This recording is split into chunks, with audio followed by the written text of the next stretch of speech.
6살쯤 돼서 원산 그 성당에서 이제 세례를 받았어요. 그러니까 학교 갔다 오면서 늘 이제 성당에 들어가서 교리 시간을 배우는데 일주일에 2번씩 평일날도 혹시 이제 주일 아니면 이제 수요일 날 제가 기억이 수요일 날 이렇게 교리를 배웠죠. 배우면서 처음에 이제 그 생각하기는 신부는 그 복사하는 아이들, 그러니까 복사하는 아이들은 신부의 아이들로 생각했어. 아들이 돼서 걔들만 신부가 되고 그냥 우리는 그냥 그 따라서 그냥 이제 뭐 신자 생활하는 거로만 생각하고 살고 있었죠.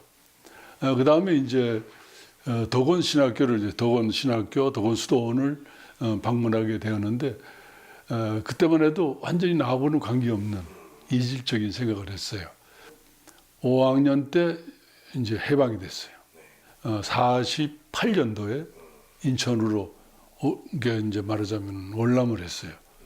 그 초등학교에 그 이제 동급생 3사람이 신자인데 참 열심히 성당에 나가고 성당 친구가 됐어요. 친구가 되는데 어떻게 우연히 3사람이 모여서 서신학교를 가자. 그때 서신학교 정도니까 서울의 서신학교를 가자. 이제 이런 그 말을 서로 이제 하게 되는데 그렇지만은 저는 서신학교를 못 들어갔어요. 이제 월남하는 바람에 거기는 재산 다 버리고 아버지 직업도 별로 없고 그래서 아주 가난해서 말하자면은 옷 하나 사 입을 수 있는 정도면은 들어오라고 얘기했지만 그 옷이 살 수 없어서 못 들어갔어요. 못 들어가고 이제 초등학교 졸업하고 난 다음에 가난하니까 중학교도 못 가고 이제 여러 가지 이제 돈 버는 일을 했어요. 뭐 어디 가서 이제 뭐라는 거 요새 말하자면은 아르바이트도 하고 나이가 이제 16이 됐을 때 이제 세관에 들어갔어요. 세관에 급사로 들어가서 살다가 한 6개월 다니고 난 다음에 그 당시에 이제 6.25 사변이 일어났어요. 우리 집에는 이제 7남매 중에 내가 장남인데 아버지가 이제 이런 얘기를 했어요. 우리는 다 여기서 죽어도 나만 이제 세관에서 한 사람만 배를 타고 이제 피난 갈 수 있는 이제 자격을 줬으니까 그래서 이제 그 배를 타고 이제 제주도를 거쳐서 부산에 갔어요. 냉담하지 않고 그 어려운 사정에도 주일날 성당에 가고 그랬어요. 그러고서 이제 나이가 이제 자꾸만 되면서 중학교도 못 갔지만 나중에 18살이 됐을 때 일을 하면서 18살 됐을 때 이런 생각을 했어요. 공부를 해야 되겠다. 그런데 공부할 기회가 없잖아요. 또 그런 기회도 안 주고. 그래서 하느님에게 기도할 수밖에 없다. 그래서 이제 그게 이제 가장 나에게는 이제 시발점이에요. 그래서 한 달 동안 이제 약속을 하고 하느님과 약속하고 매일 미사를 갔어요. 근데 그건 어딘가 하면은 주례라고 하는 서면 저쪽에 주례라는 곳에서부터 범일동 성당 그거 걸어가면 한 40분 거리가 돼요. 매일 아침 이제 그 한 달 동안 약속하고 이제 봄철인데 어떤 때는 비를 쪼록쪼록 맞으면서 미사일을 갔죠. 가고 난 다음에 이제 아무 대답이 없었어요. 3개월이 지난 다음에 갑자기 이제 아버지가 밖에 나갔다 들어오시더만은 나한테 아버지하고는 아무 얘기도 안 했는데 아버지는 외인이었었어요. 그러니까 아무 얘기도 안 했는데 나한테 하는 말이 공부 안 하겠느냐. 그래서 이제 하겠다고. 그래서 갔죠. 간 것이 부산에 이제 상선 고등학교라고. 그래서 이제 공부가 이제 시작됐어요. 시작되면서 그 뭔가 하면은 이제 처음 시작할 때 따라갈 수 없죠. 내가 실력이 없으니까. 그래서 시험을 치고 나니까 꼴찌예요. 그런데 6개월 만에 이제 마지막 시험을 쳤을 때는 2등으로 올라갔어요. 근데 그 이유는 전부 배우는 거, 가르치는 거를 전부 외웠어요. 밤새우면서 이제 밤새 외워가지고 시험 치니까 잘 칠 수밖에 없죠. 그러니까 실력도 아니면서 그냥 외운 걸 옮겨놓은 그런 이제 상태였었죠. 그리고 한 1년 이렇게 이제 다니고 있는데 거기에 이때 있는 그 세항대학교 교수 한 사람이 나타나서 나한테 그러는 거예요. 너는 뱃사람 될 성격이 아니다. 그러니까 학교를 인문학교로 옮겨라. 그래서 이제 거기서 이제 3년 하고 나면은 통통배라도 타고 나중에 선장도 될 수 있는 그런 자격이 있는데, 그래서 이제 거기서 나와서 이제 그 다른 학교에 입학했어요. 그 다음에 몇 개월 살면서 이런 생각을 했어요. 하느님이 내가 원하는 대로 들어주셨으니까 내가 응답을 해야 되겠는데 어떻게 응답을 할까? 그때 내가 소신학교 들어가려고 했던 그 생각이 떠올라서 신학교를 가자. 마침 그 이야오보 신부라고 하문교구 신부가 있었어요. 신부가 부산에 살고 있었어요. 나를 이제 내가 신학교 가겠다 그러니까 덮어놓고 외관에 가보라는 거예요. 근데 그것이 이제 여기 52년도에 시작했고 54년도에 내가 여기 왔죠. 그 신부님이 가라 그랬고 나는 원산에서 이 신부님들이 사는 모습을 보았고, 보았으니까 그 나중에 이제 또 얘기 조금 할 거예요. 내가 어떤 인상을 받았는지 그 신부님들한테서. 그래서 아주 좋은 인상을 받았거든요. 그 다음에 참 신부라고 하는 것은 어떤 그 신분의 상승보다도 굉장히 좋은 일을 한 사람들이다. 이렇게 생각했었으니까.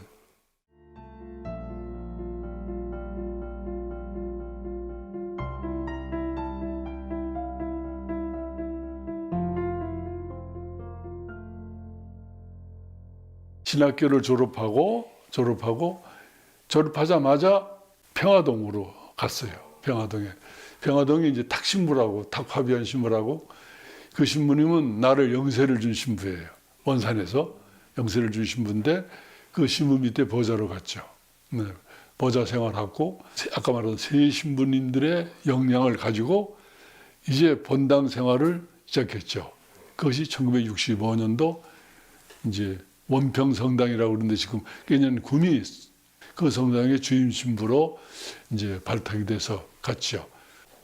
34살에 본당 신부가 됐어요. 됐는데 자, 거기도 공단이 들어오기 전에 그냥 시골이고 농촌 지역이었어요. 그러니까 농촌 청년들이 많은데 노한기는 할 일이 없어요. 그러니까 뭐 성당에 와 모여서 이렇게 살게 되고 그러고. 그 다음에 이제 또 뭐가 어떤 문제가 있는가 하면은, 이제 뭐 그 문화시설이 하나도 없죠. 극장도 없고, 내가 좀 큰 돈을 들여서 성당에 텔레비를 하나 놨습니다. 텔레비가 나오는 시간에 모든 사람들이 와서 구경하게 되죠. 그러니까 이제 그런 이제 가난하고 문화적인 뭐 극장도 없었으니까. 그때 마침 이제 우리 수도원에서 어떤 일이 있었는가 하면은 시청과 교육센터가 이제 있어가지고 여러 가지 환등이나 이런 환등 기계, 환등 재료를 많이 만들었어요. 그래서 이제 그거를 내가 다 다습해가지고 저녁이면은 성당 마당에서 환등기를 돌립니다. 환등기를 돌리면은 성당 마당에 한 300명의 사람이 모여요. 거기는 뭐 신자, 외인 뭐 다 와서 구경을 하죠. 그래서 뭐 안드레아 김시무님의 일생 뭐 환등기로, 그 다음에 이제 또 성처녀라고 하는 그런 거 있어요. 근데 그거는 이제 영화도 이제 영상이 돌리기도 하고. 그래서 그러니까 평일에 저녁에 미사에 한 270명이 미사에 참여했어요. 시골에서. 모이면서 이제 성당이 좀 융성해졌죠. 융성해지면서 생각한 것이, 이거 좀 이렇게 살아서는 안 되겠다. 이렇게 살아서는 안 되겠다 하는 생각을 가지고 이제 경제 문제를 좀 우리가 발전을 시켜야 되겠다 하는 생각을 해서 농촌 운동을 시작했습니다. 거기서 오다파 스님이 그 서울에 제5세로 가시죠. 그 가들이 농촌 청년회, 노동자 청년회. 거기에 나도 거기서 이제 부재 때부터 거기에 나가서 이제 저 운동하는데 좀 봤어요. 운동 배우기도 하고. 약속을 했죠. 그러면 거기서 제5세에서 나와가지고 농촌부에서 나와가지고 이제 나하고 같이 제아세라고 하는 걸 만들었어요. 가들이 농민 청년, 청년의 제아세라고 하는 게 있어요. 제아세를 만들어가지고 말하자면 농촌에 이제 청년들 이제 강의도 하고 또 우리 지역 청년들 이제 모아서 놀고 그러니까 청년들이 많이 모였죠. 나는 생각할 때 농촌 개발을 해야 되겠다. 이런 생각을 하면서 이제 동시에 뭘 시작했는가 하면 나는 이제 축산업을 시작했어요. 축산. 예를 들어서 돼지도 키우고 닭도 키우고 막 이렇게 하다 보니까 이제 말하자면은 사람들이 일하는 사람도 생기고 또 이제 뭐 돈도 좀 벌고 이게 뭐 계란도 해서 파기도 하고 그다음에 이제 그렇게 하다가 이제 어떤 일이 생기는가 하면은 이 경제적인 문제가 있잖아요. 돈이 너무 없어요. 없는데 누가 이제 대구에서 한 그 신용협동조합에 파디마에서 그 신용협동조합을 하는 이사장이 나를 찾아왔어요. 찾아와서 하는 얘기가 뭔가 하면은 신부님 하신 농촌운동, 경제운동 참 좋은데 이거 느려서 안 됩니다. 빨리 발전하려면은 신용조합을 시작하십시오. 그래. 이제 신용조합을 합시다 하니까 사람이 38명이 모였어요. 모인 사람들한테 강의를 하고 그 다음에 이제 실질적인 걸 보여줬죠. 다 이제 예를 들어서 주머니는 돈을 다 내놓으라고. 그러니까 뭐 1,000원, 2,000원 다 이렇게 모으니까 36,000원인가 38,000원이 됐어요. 그래서 이제 돈을 놓고 얘기를 했죠. 자, 여러분 주머니에 1,000원, 2,000원 아무 가치가 없는데 별 다 큰 일을 못 하는데 36,000원 같으면은 무슨 새로운 일을 시작할 수 있다. 근데 이것이 많은 사람이 자꾸 모이면은 더 큰 일을 할 수 있잖아요. 이런 이제 아주 그 감각적인 운동 이제 교육부터 시작해가지고 신용조합을 창설했어요.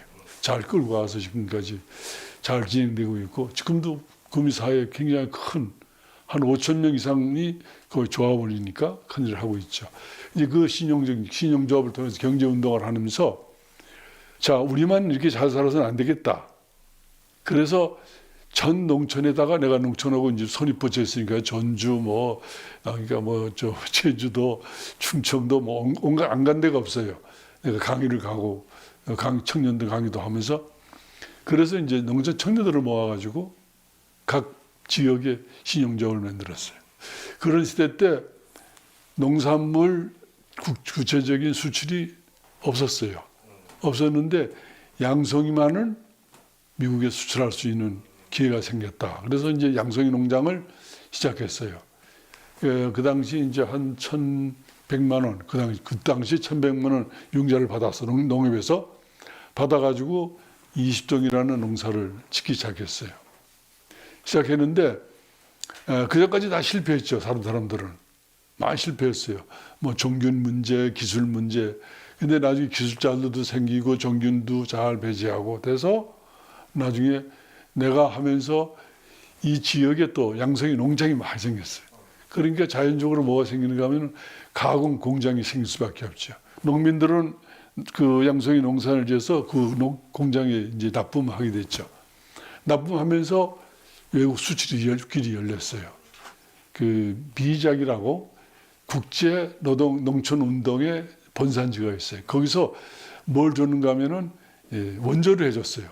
말하자면 이제 가난한 농촌을 위해서. 그러니까 한국에도 우리 돈을 좀 받았어요. 그래도 미작에서 돈을 받아가지고 이제 농촌 운동하는데 그 교육 운동하는데 발전했는데 거기에 이제 부회장이라는 사람이 찾아와서 나한테 그러는 거예요. 신부님 이렇게 농촌 운동을 계속 하시겠습니까? 나 계속 하겠다고. 그러니까 아니 그러면 내가 질문하겠다는 거예요. 무슨 질문인가 하면은 앞으로 농민들과 같은 삶의 스타일을 살겠느냐 이거예요. 그 사람들이 예를 된장국 먹으면 된장국 먹고 굶으면 굶고 하루에 2끼 먹으면 2끼 먹으면서 같이 동거동락하고 살겠느냐 이거예요. 그럴 때 사죄라는 이유 때문에 난 그거 못하겠다 그랬어요. 그거 못하겠다고 그랬어요. 그러면 그 사람이 그러니까 그러면 신부님 이 운동 그만두십시오 하더라고요. 그래서 그런 자극도 받은 통에 그런 중에 수도원에서 이제 아빠스가 바뀌었어요. 바뀌고 나니까 문제는 나를 여기서 띄워야 돼요. 왜 띄워야 되는가? 내가 올라갈 만큼 올라갔어요. 맞아면 뭐 여러 가지 뭐 이름도 나고 그러니까 이 나를 어디로 보는가 부산으로 이제 피정집으로 보냈어요. 그래서 이제 내가 하는 농촌 운동은 나로서 끝났어요.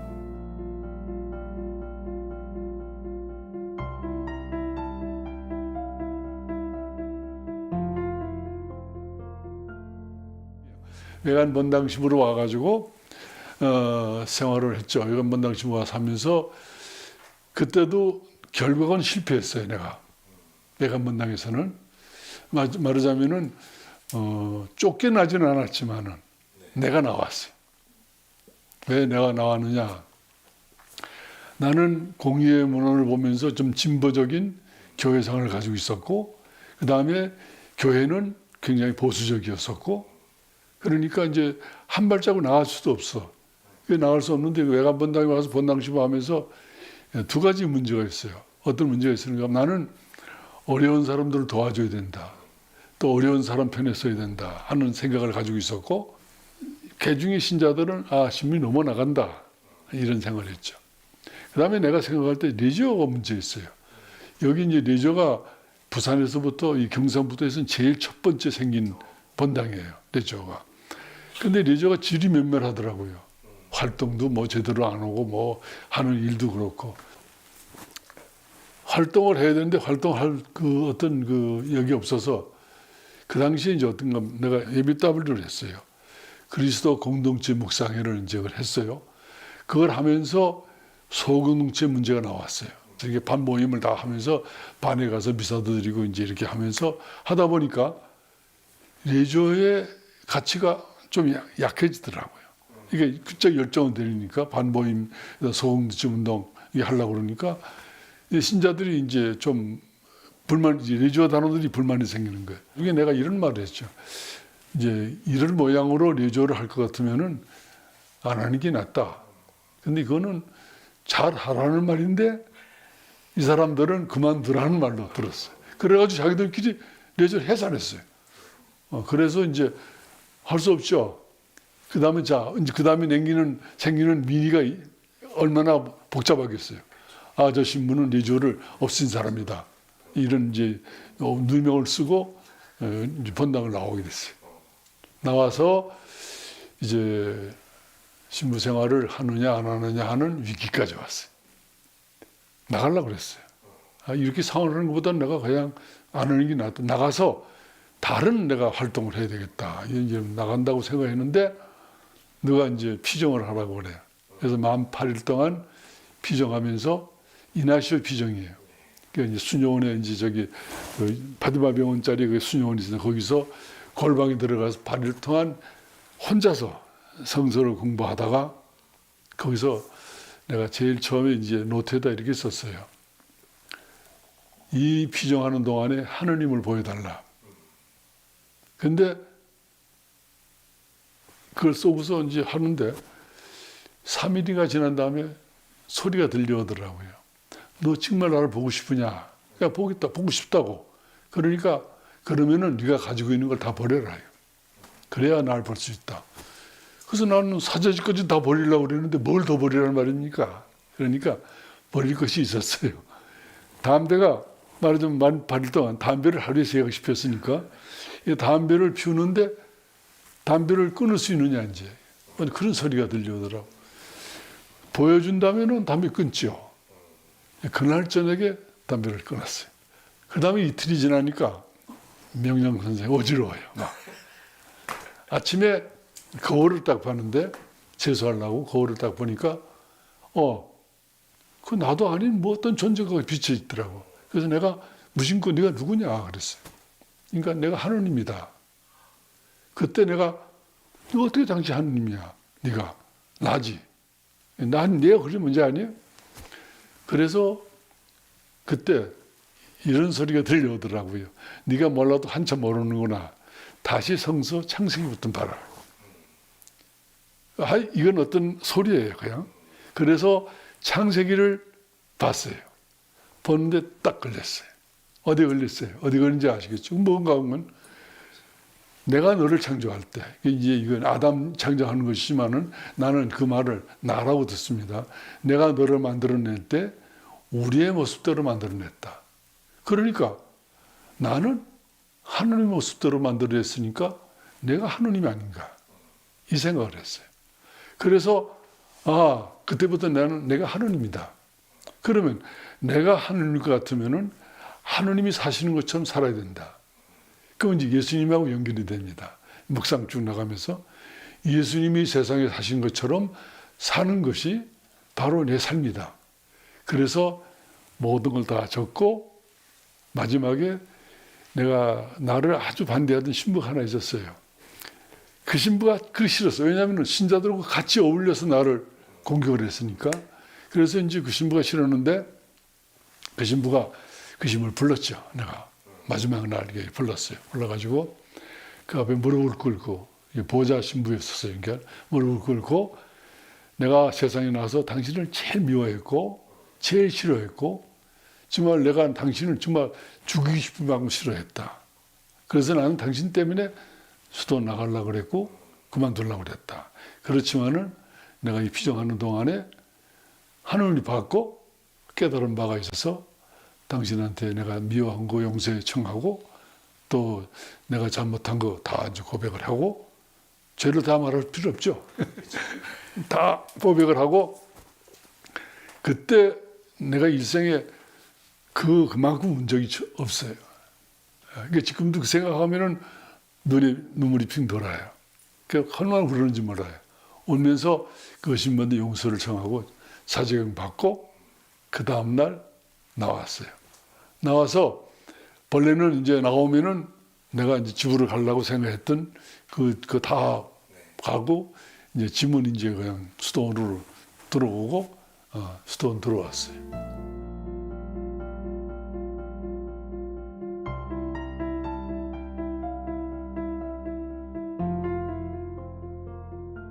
아침 미사 드리고 나면 아무것도 할 일 없어요. 그런데 아무도 말할 사람 없잖아요. 근데 그 사람들이 생활을 보는 거예요, 내가 지금. 생활을 보는데, 그래서 이제 나는 이제 말을 많이 하는 사람이었거든요. 그래서 수녀들이 말을 걸면은, 이게 아주 그 침묵이 그 사람들에게는 그거고, 또 예를 들어서 말을 수화를 해요. 이렇게 말로 안 하고. 이제 그런 것을 보면서, 수도자의 삶의 본질이 침묵이다. 이런 것을 거기서 배웠어요. 느꼈어요. 침묵을 지키면서 살 수 있다. 그 다음에 그 사람들이 고생을 무지무지하게 해요. 말하자면은 추운 겨울에도 그냥 냉골에서 자고, 그 다음에 이제 뭐 여름에도 선풍기도 없고, 예. 그 다음에 식사하는 것도 아침 빵 먹고, 점심에 밥을 먹고, 난 다음에 저녁에는 점심에 먹은 찌개기 가지고 음식을 먹는 거예요. 이제 그런 생활을 내가 들여다보게 됐어요. 그 풀밭 가서 풀을 뽑고 잔디 이제 거르고 그다음에 이제 뭐 나무 심고 뭐 하여간 농사 짓고 뭐 이런 일을 하는데 그렇게 열심하게 수도 생활하더라고요. 그래서 나중에 내가 나오면서 그랬어요. 난 여러분들에게 정말 좋은 것을 배우고 간다. 수도 생활이 뭔지를 여기서 내가 지금 체험하고 가는 거다. 아까 내가 수도 3년 동안 살았다고 하지만은 계속 피정 다니느라고 수도 생활 제대로 안 했거든요. 맨날 밖에 나가 돌아다니고 나갈 기회만 있으면 나가고 뭐 가서 이제 피정시키고 했으니까 그렇게 했는데 거기서 그 배워서 수도원 들어왔어요. 1년 반 만에 여기 어디로 가는가 하면은 저 피정집으로 거기서 6년 반 가까이 이제 피정 지도 신부를 할 때 그렇게 사는 사람이 없어요. 피정집에 있으면서 거기 있으면은 수도원이 잘 안 와도 돼요. 근데 그 나이 있으면서 거기 수도원 기도 생활 거의 다 참여하고 미사 한 번도 안 빠지고 나와서 쭉 7년 동안 계속했어요. 우리 이제 아빠스가 바뀌면서 나를 원장으로 시켰다고요. 잘 시켰지. 잘 시킨 거예요. 나도 잘했고 왜 잘했느냐. 그러면서 다른 업무는 하나도 안 맡겼어요. 보통 원장하면 뭐 봉헌회도 하고 뭐도 하고 일을 시키는데 아무것도 안 하고 나는 집에서 정말 우리 이제 공동체 돌보는 거 하고 하다가 보니까 자연적으로 뭐가 생기는가 하면은 신자들 상대하는 이제 상담이 이제 맡게 됐어요. 한 사람 두 사람 상담하면서 이름이 나기 시작했어요. 신부님한테 상담받으면 해결이 잘 되고, 그다음에 이제 안수 받으면은 마음이 다 뭐 편안해지고 뭐 이런. 그래서 난 주면 안수 늘 줍니다. 안수를 받고 나면은 사람이 좀 편안하대요. 그래서 이제 안수도 주고 그러면서 이제 생활해 나갔죠. 생활해 나가다 보니까 지금 여기까지 왔는데, 그래서 이제 거기 이제 지금 나오는 중간에 그런 게 있죠. 정말 내가 본당 신부 사목 생활을 한 것은 후회스럽다고 그래 생각해요. 잘못 생각해, 잘못 살았다. 왜? 신자를 신자답게 교육을 못 시켰고, 다만 성사적인 삶. 그 다음에 조금 덜 왔다 그러면은 어려운 사람들 좀 돌보는 거, 그 정도 있고, 신자를 신자답게 교육을 못 시켰다. 그러니까 신앙생활의 깊은 본질적인 의미를 넘겨주지 못했다. 내가 지금 상담하면서 늘 그 질문하면 여기 열심히 하긴 사람들이 와서 규정하면서도 내가 묻는 질문에 대답을 못해요. 대답 못하는 이유는 그냥 비상적으로 살았기 때문에. 그러니까 나는 하나님 열심히 사랑합니다. 하나님을 열심히 공경합니다. 나 하나님 아니면 죽습니다. 이렇게 말을 하면서 내가 하는 질문에는 대답을 못해요. 네. 예를 들어서 아주 간단한 주의 기도만 하나 내가 물어봐요. 하늘에 계신 우리 아버지, 당신 그 기도를 어떻게 하느냐? 무슨 뜻으로 하느냐? 앵무새처럼 입으로만 하는 거예요. 그 의미가 얼마나 큰 것인지 아느냐, 이게. 모른다고요. 그래서 예를 들어서 하늘에 계신 우리 아버지 하면은 나는 하느님은 하늘과 땅의 주인이시며 이 세상을 초월해 계신 분으로서 나를 세상에 존재케 하신 분이다. 그래서 아버지신데 그 아버지는 못하시는 것이 없다. 기도 시작이잖아요. 내가 원하기 전에 한 모든 것을 내가 뭐 필요한지 다 아시는 분이다. 이런 얘기를 이제 시작해요. 시작하면은 주의 기도문이 얼마나 우리에게 중요한 것인지를 깨닫게 된다고. 하느님? 그럼 하느님이 누구냐? 하느님 보셨느냐? 하느님 소리를 들었느냐? 이렇게 물어요. 근데 하느님 봤다 말하는 사람은 하나도 없어요. 그러면 하느님 본 얘기 내가 하죠. 그러면 나중에 하느님 보여줍니다. 하느님의 소리 못 들었다고 그래요. 우리는 하느님 소리를 왕왕 듣고 있다 그래요. 제일 처음에 하느님이 소리통을 우리 인간에게 심어주었다고 그랬어요. 하느님의 소리통은 양심이에요. 선을 행하고 악을 피하라. 이거보다 더 완전한 말이 없잖아요. 네. 근데 그럼 하느님 소리를 듣기 시작해요. 그 다음에 하느님은 또 너를 통해서 하느님 소리를 듣게 한다. 뭐 이런 얘기를 해요. 이러면 이게 비정이 되는데. 네. 그래서 하느님의 소리를 듣는 거. 이게 성경도 우리가 하느님의 소리라고 하느님의 말씀이라고 말하면서 하느님의 소리로 듣지 않는다고요. 죽음도 우리가 잘못 가르치는 게 하나 있어요. 죽으면 어떻게 돼요? 언제 세상 떠나는 것으로 생각하면 떠나서 하늘나라 가고 떠나는 것이. 사실은 죽음도요. 이것이 바로 하느님의 가는 문이에요. 문이고 죽음을 통해서 우리를 떠난 것이 아니라 우리 안에 살게 돼요. 우리 안에 살고 있어요. 왜? 나는 이런 얘기를 해요. 시간과 공간 속에 우리가 살고 있지만은 우리 시간 공간 속에 살고 있는 우리가 시간을 공간을 초월한 그러한 기능이 우리한테 있어요. 아세요? 뭔지? 우리한테 시간과 공간을 초월한 기능이 있어요. 눈 아니죠. 코, 귀, 입, 말하는 거 다 시간 속에 다 있어요. 근데 아닌 것이 하나 있다고. 시간과 공간을 초월하는 존재. 이것이 정말로 우리에게 중요한 거예요. 마음은 시간을 초월해 있어요. 마음은. 장소의 구역을 받지 않아요. 마음은. 근데 그것은 하느님과 우리는 뭐가 통하느냐?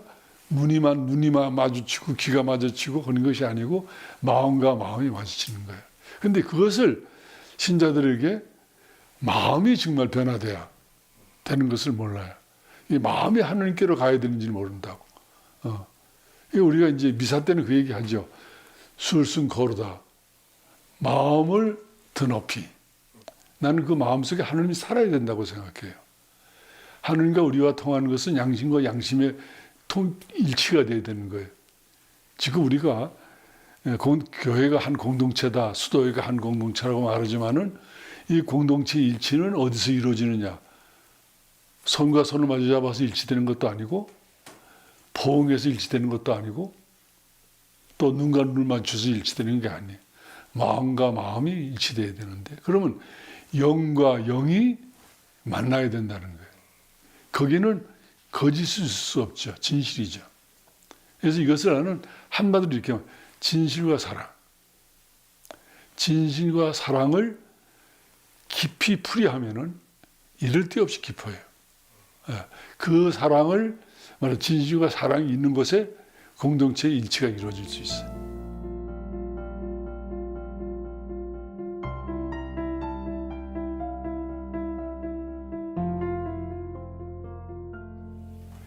사제로만 산다면은 아무래도 기도나 묵상이나 이런 영적인 삶이 소홀할 수밖에 없어요.